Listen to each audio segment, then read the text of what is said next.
Ça me fait vraiment plaisir d'être ici avec vous ce matin. Merci pour la présentation. Je suis Christiane Bergeron-Leclerc, professeure en travail social. À la base, je suis travailleuse sociale de formation et j'ai travaillé en psychiatrie adulte, ce qui fait que la santé mentale a toujours fait partie de mes intérêts, à la fois cliniques et maintenant en tant que chercheur. C'est vraiment avec beaucoup, je dirais, d'humilité que je me présente à vous ce matin pour deux raisons notamment. J'ai la COVID, donc j'ai résisté aux 5 premières vagues. La sixième m'a touchée là, directement et me touche encore là, ce matin. Je vais être ici là, pour la demi-heure que je passe avec vous. Malheureusement, je ne peux pas profiter là, de l'entièreté de l'événement. Je le dis maintenant, si jamais vous voulez continuer les échanges après coup, n'hésitez pas à me communiquer avec moi à partir de la semaine prochaine. Je devrais être en meilleure forme là, pour poursuivre les discussions. Et deuxièmement, je m'y connais un petit peu sur la question de la santé mentale en milieu universitaire. Le champ des étudiants internationaux, c'est un petit peu plus nouveau pour moi. Donc, ce matin, je vous présente en toute humilité et dans l'esprit d'échange et de dialogue des données préliminaires là, issues de notre beau projet. Attendez un petit peu. Quand j'amorce des présentations, en fait, j'en profite toujours pour remercier mes précieux collègues, en fait. Sans qui la présentation d'aujourd'hui ne pourrait pas être possible, d'une part, ni l'étude d'ailleurs qu'on mène depuis 2 ans à travers le réseau de l'Université du Québec et Polytechnique Montréal là, qui s'est joint comme nouveau site là, dans cette étude-là. Vous pouvez les voir à l'écran. Je les salue, je les remercie. De même que les étudiantes Ève, Camille et Isabelle là, qui ont contribué plus spécifiquement à cette présentation d'aujourd'hui. Je vous propose dans les 20 minutes là, qu'on a ensemble une présentation en 4 points. Donc, une petite mise en contexte, l'étude en très, très bref, pour ensuite présenter les résultats là, liés à la santé mentale des étudiants internationaux et quelques perspectives d'avenir ou de réflexion qui sont cohérentes avec les résultats qu'on a obtenus. Pour la mise en contexte, comme le sujet des étudiants internationaux est un peu plus nouveau pour moi, puis est encore plus nouveau, je dirais, dans le contexte de la COVID, on a là, recensé les études là, qui ont été réalisées dans les 2 dernières années à propos de cette population spécifique-là en milieu universitaire, de façon à voir quels sont les facteurs qui font fluctuer leur état de santé mentale. Donc, il y a différents facteurs, en fait, qui ont été documentés là, dans les 2 dernières années dans les écrits. Donc, évidemment, la fameuse COVID et ses effets, en fait, comme événement là, potentiellement stressant, traumatique, faisant en sorte que les gens doivent déployer là, différentes stratégies d'adaptation, les incertitudes au plan académique que ça a pu poser, etc., etc. Il y a des facteurs culturels qui font fluctuer l'état de santé mentale, donc des enjeux de langue, d'adaptation à la culture locale, difficulté avec les moyens de transport, des questions d'acculturation qui ont été documentées. Il y a des aspects de discrimination raciale, de préjugés qui font fluctuer l'état des étudiants, l'état de santé mentale des étudiants internationaux, puis bien sûr des difficultés économiques liées à des questions d'insécurité financière, mauvaises conditions de vie. Toujours au niveau des écrits, en fait, on a pu recenser qu'évidemment, l'état de santé mentale dépend aussi de facteurs individuels. Donc, dans les écrits, jusqu'à date, on a pu voir que d'être un étudiant de premier cycle, de devoir déménager à un très jeune âge, il y a des traits de caractère comme l'optimisme, la résilience, qui font fluctuer positivement ou négativement cet état-là. Sans surprise, l'interpersonnel, donc le soutien social, le fait d'être en lien, le fait de sentir qu'on appartient à un réseau social ont des effets positifs sur l'état de santé mentale. Puis, il y a évidemment la dimension universitaire, parce qu'on s'intéresse aux étudiants aujourd'hui en particulier. Donc, des incertitudes académiques, des pressions de performance scolaire, des enjeux de stress liés aux études qui ont pour effet de faire fluctuer l'état. Vous voyez, dans le fond, l'état de santé mentale des étudiants internationaux dépend de plusieurs facteurs, en fait, qui, dans le fond, ensemble, font fluctuer cet état-là.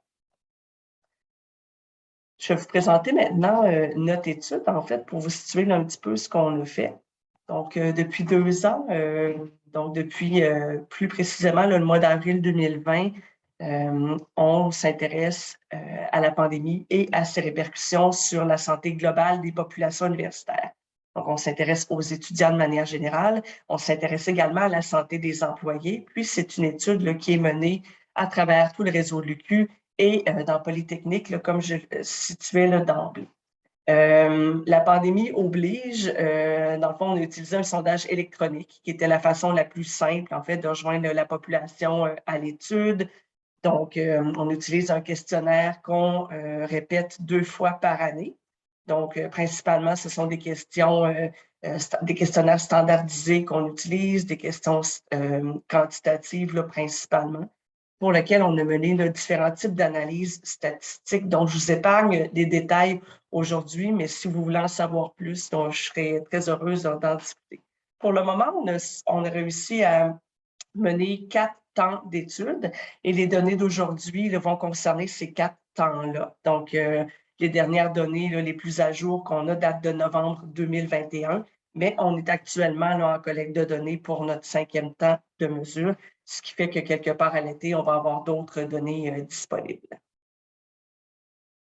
Les résultats, donc la partie là, qui est généralement plus attendue. Aujourd'hui, je vous présente des résultats, je veux dire, préliminaires qui ne concernent que les étudiants internationaux. Donc, c'est vraiment la perspective que j'ai choisie aujourd'hui. Donc, je n'avais pas nécessairement envie de comparer les étudiants internationaux aux étudiants non internationaux. Donc, on a, dans le fond, sélectionné cet échantillon spécifique-là d'individus pour s'intéresser spécifiquement à qu'est-ce qui fait fluctuer l'état de santé mentale des étudiants internationaux. Et il y a 3 choses spécifiquement qui m'intéressent et que je vous présente aujourd'hui par rapport à l'état de santé mentale. Donc, je vais vous parler de qu'est-ce qui fait fluctuer l'anxiété, qu'est-ce qui fait fluctuer les manifestations apparentées à la dépression et qu'est-ce qui fait fluctuer les manifestations apparentées aux troubles de stress post-traumatique. Donc, on va s'intéresser plus spécifiquement à ces 3 grandes conditions-là.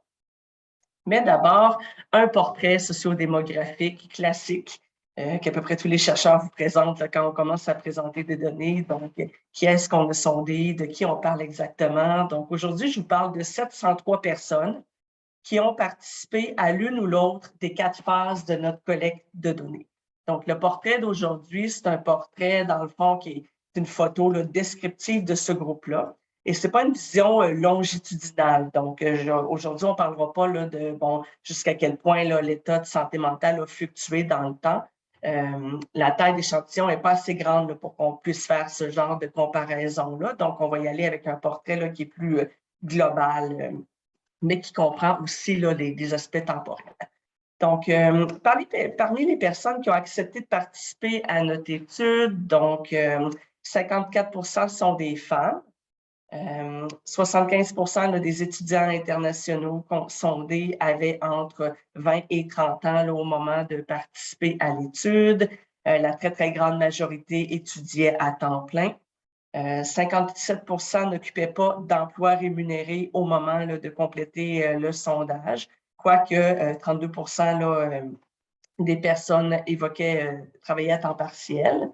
10% de ces étudiants-là avaient au moins un enfant en charge au moment là, de compléter le sondage, tandis que 25% s'identifiaient comme personnes racisées, ethnicisées ou membres d'une minorité visible.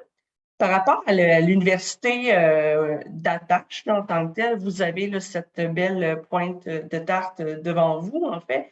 Dans le fond, si on sépare cette tarte-là en deux, on voit qu'il y a 3 institutions où, dans le fond, les étudiants qui ont participé à notre étude sont principalement regroupés.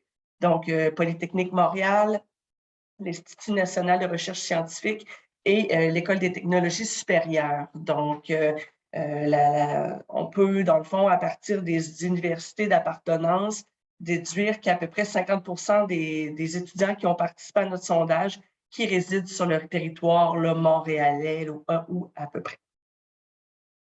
Si on y va plus spécifiquement avec les résultats là, liés à la santé mentale, donc on va y aller là, dans l'ordre, on va s'intéresser d'abord à la dépression. Ce qu'on a fait principalement, c'est qu'on a fait des analyses où on a voulu savoir quels sont les facteurs qui accentuent le risque de dépression en tant que tel. On s'est rendu compte qu'il y avait différentes catégories de facteurs là, à travers les analyses qui influençaient ce risque-là. Donc, il y a des facteurs liés à la vie spirituelle, à la vie sociale, à la vie scolaire, à la vie psychologique, économique et physique qui entrent en ligne de compte là, pour faire fluctuer là, ou faire augmenter le score de dépression en tant que tel. Principalement, on s'est rendu compte que le fait d'avoir une faible qualité de vie spirituelle, donc le fait que notre vie ait peut-être moins de sens, d'avoir moins espoir en la vie en tant que telle, d'avoir moins de connexion avec les autres ou avec une transcendance, avait un effet, là, dans le fond, pour effet d'augmenter les manifestations dépressives. Même chose pour le faible niveau de soutien social qui a pour effet d'augmenter les manifestations. Il y a également des facteurs reliés à la vie scolaire, donc le fait d'avoir de la difficulté à se concentrer, à se motiver, le fait de se sentir dépassé par rapport aux travaux scolaires, par rapport à l'ampleur et la complexité de la charge en tant que telle, ça a pour effet d'augmenter le risque de dépression chez les étudiants. L'importance du stress quotidien a également là, une influence. À propos de la pandémie en tant que telle, donc le fait de percevoir la pandémie comme étant une source de stress, ou encore le fait que la pandémie a pu engendrer une perte importante dans notre vie, est également le facteur qui fait augmenter le score de dépression.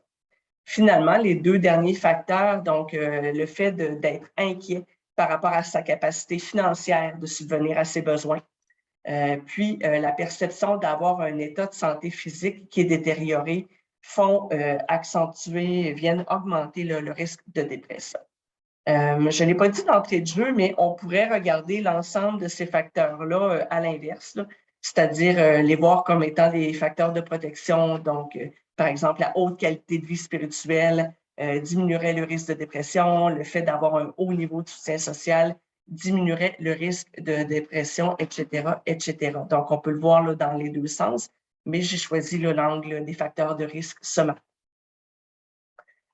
Pour ce qui est de la probabilité ou de la propension à vivre de l'anxiété généralisée, on a fait le même genre d'analyse. Cette fois, ce sont davantage les facteurs psychologiques, économiques, suivis là, des facteurs spirituels, scolaires et physiques qui ont une incidence là, sur la probabilité d'avoir d'importantes manifestations d'anxiété généralisée. Plus spécifiquement, l'importance du stress quotidien. De nouveau, là, la faible qualité de vie spirituelle, le fait de se sentir dépassé par rapport aux tâches scolaires, le fait aussi de percevoir la pandémie comme ayant engendré une perte importante, comme une source de défis considérables qui nous demande beaucoup de capacité d'adaptation, ça a un effet là, sur la hausse des manifestations d'anxiété. Les deux derniers éléments qui ressortent ici là, comme étant des facteurs qui augmentent le risque sont également le facteur économique, donc l'inquiétude de pouvoir faire face à ses besoins en fonction de ses revenus d'une part, et la qualité de sommeil diminuée qui a une incidence là, sur le niveau d'anxiété généralisée. Ce qu'on observe par rapport aux troubles de stress post-traumatique est un petit peu différent ici là, par rapport aux tendances qu'on a pu voir au niveau de l'anxiété et de la dépression. Donc, il y a des nouveaux facteurs là, qui n'étaient pas associés à l'anxiété et à la dépression qui interviennent ici, là, qui viennent accentuer le risque de troubles de stress post-traumatique. Donc, il y a les facteurs psychologiques, il y a des facteurs liés au temps, des facteurs économiques, scolaires et physiques là, qui entrent en ligne de compte. On retrouve encore une fois l'importance du stress quotidien là, comme étant un facteur important. Comme facteur un petit peu plus nouveau, il y a la dimension temporelle. En fait. Ce qu'on a observé dans l'étude, c'est que les répondants de la première phase de notre étude, donc qui était en mars 2020, donc alors qu'on était encore confinés ou presque totalement, dans le fond. Là, donc, ces participants-là ont des niveaux de stress post-traumatique qui sont plus importants que les participants qu'on a sondés au mois de novembre dernier. Donc, ça suggère en fait une adaptation à la pandémie. Donc, en avril 2020, on était probablement encore à l'étape un peu du choc, se demander ce qui se passe. C'était un événement qui était encore nouveau, là, se retrouver tout le monde confiné avec les institutions universitaires fermées, etc., etc. Donc, ça demandait probablement beaucoup plus d'adaptation que la vie en temps de pandémie en novembre dernier, alors que le retour comment dire, à la vie, disons, plus normale là, était là, entre autres, sur les campus universitaires. Donc, l'enjeu de temps vient faire fluctuer ici là, les scores. De nouveau, la perception de l'événement a une incidence, donc de la pandémie, a une incidence là, sur le bien-être des étudiants. Donc, est-ce qu'on a considéré là, la pandémie comme étant une source de stress? Est-ce que la pandémie a engendré des pertes importantes dans nos vies? Est-ce que la pandémie a été une source de défis considérables? Donc, tout ça fait fluctuer le risque de voir des manifestations de stress post-traumatique. Avoir craint d'être contaminé par la COVID, donc, est aussi un facteur là, en tant que tel là, qui fait fluctuer là, les manifestations de stress post-traumatique. Puis, on retrouve les facteurs qu'on a retrouvés là, dans nos deux autres troubles, donc la difficulté à se concentrer sur ses tâches scolaires, l'inquiétude par rapport à subvenir à ses besoins, la perception d'un état de santé physique détérioré, puis la qualité du sommeil diminuée sont des facteurs là, qui viennent accentuer le risque. Donc, j'ai choisi ce matin, dans le fond, d'insister sur les facteurs de risque pour finir sur une note positive, c'est-à-dire à partir de ce qu'on observe dans les résultats de notre étude, il y a quand même des choses qu'on peut faire pour accompagner les étudiants internationaux de façon à ce que leur santé mentale soit favorisée. Et c'est là-dessus que je vais conclure là, ce matin. Il y a plein d'éléments sur lesquels on peut agir. Je pense entre autres là, aux personnes qui travaillent dans les services aux étudiants. Donc, à partir des résultats qu'on observe, puis des éléments communs, en fait, là, sur les facteurs qui font fluctuer l'état de santé mentale, on se dit qu'on peut, je dirais, travailler à développer ou à renforcer les outils de gestion du stress quotidien.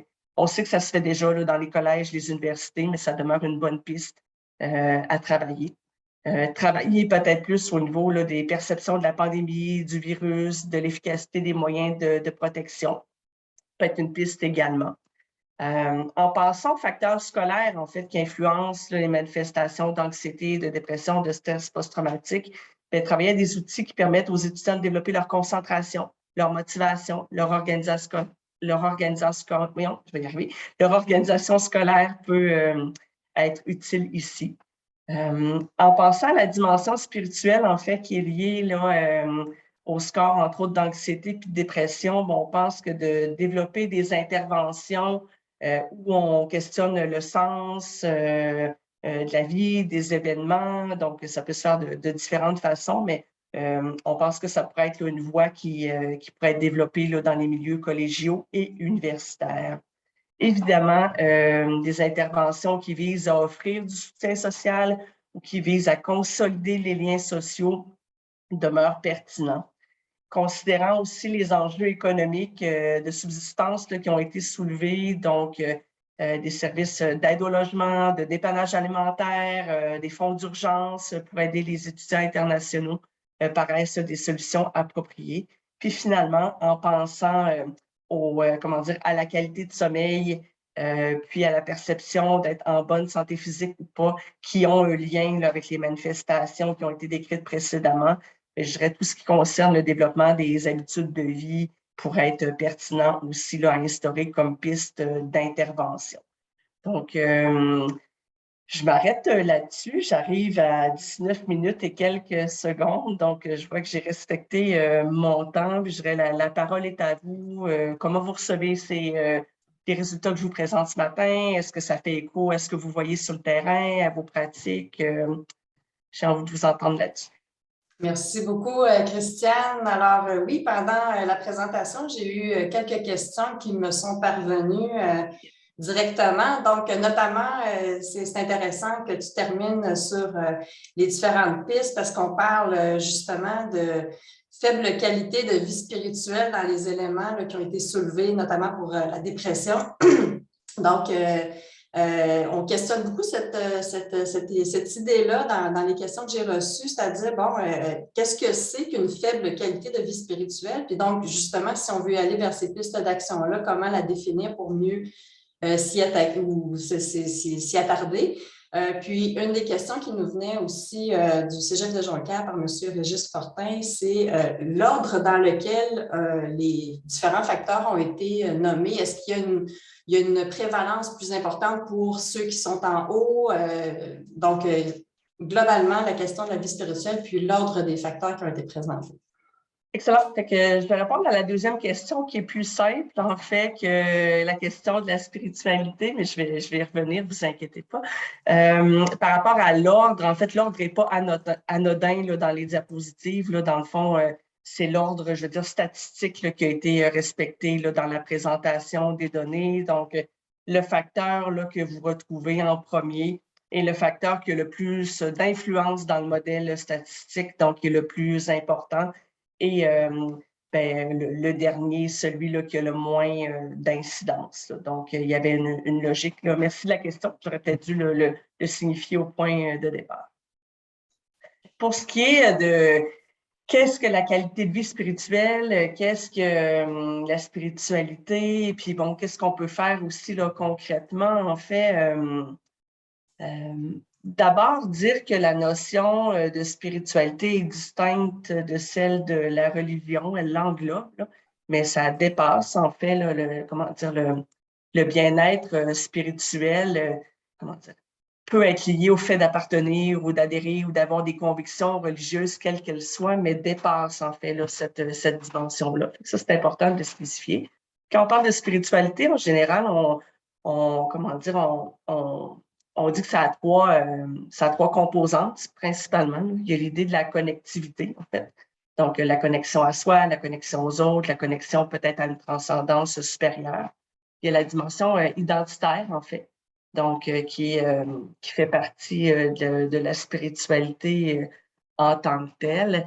Puis là, j'ai un blanc de mémoire sur la troisième dimension ce matin, mais dans le fond, c'est la connectivité, l'identité, puis merde, c'est ça. Pardon? Peut-être, la perte de sens. Oui, la question du sens, en fait. Oui, le sens à la vie. Merci, madame. Donc, le sens à la vie qui est la troisième dimension, en fait. Donc, quand on parle de bien-être spirituel, en fait, on fait référence à ces trois composantes-là, en fait, et on dit que, dans le fond, ces trois composantes-là permettent le mieux-être en tant que tel. Donc, à partir de ces trois composantes-là en tant que telles, on peut imaginer des pistes d'intervention, donc soit pour travailler à augmenter, en fait, les liens que la personne a avec elle-même, avec les autres, avec des instances supérieures si ça fait du sens pour elle, évidemment, de travailler la question du sens à sa vie, puis de travailler les enjeux identitaires. Donc, ça peut se faire par différents professionnels là, de la santé, mais il y a vraiment cet esprit-là qui peut être fait. Donc, ce qu'on a remarqué dans notre étude jusqu'à présent, en fait, c'est que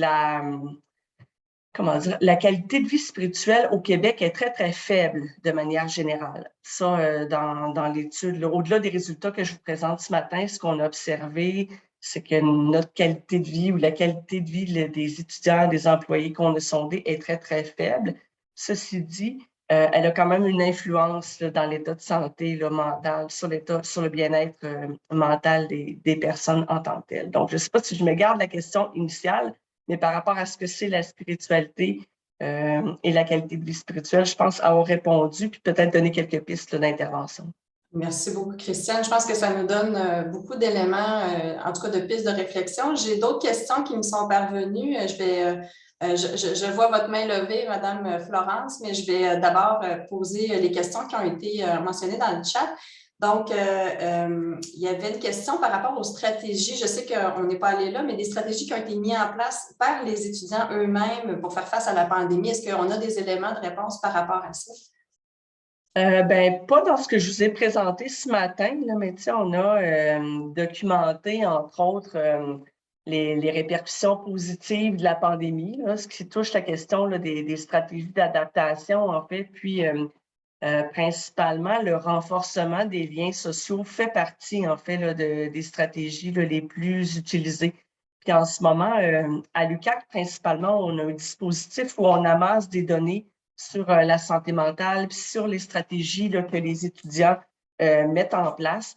Dans le fond, dans le top 3 là, des stratégies, là, il y a évidemment, comment dire, prendre du temps avec des gens que j'aime, m'offrir des petits plaisirs, relaxer. Il y a la question de développer des nouvelles habitudes de vie, en fait, qui font partie des stratégies les plus utilisées, mais comment dire, ça, c'est pour tout étudiant confondu, là, pas nécessairement juste pour le groupe dont on parle ce matin.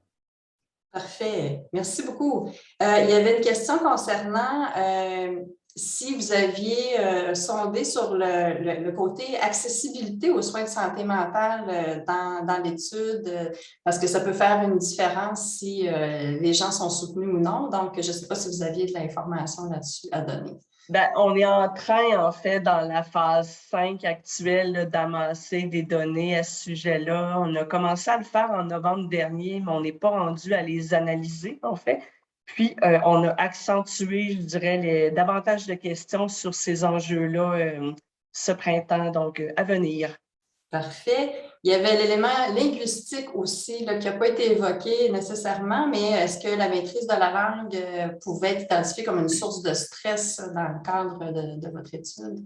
Sans doute, mais on n'a pas du tout posé cette question-là. Donc, ce n'est pas un paramètre qu'on a pu prendre en compte là, dans nos analyses comparativement à d'autres, je vais dire, éléments sociodémographiques là, qui ont été questionnés.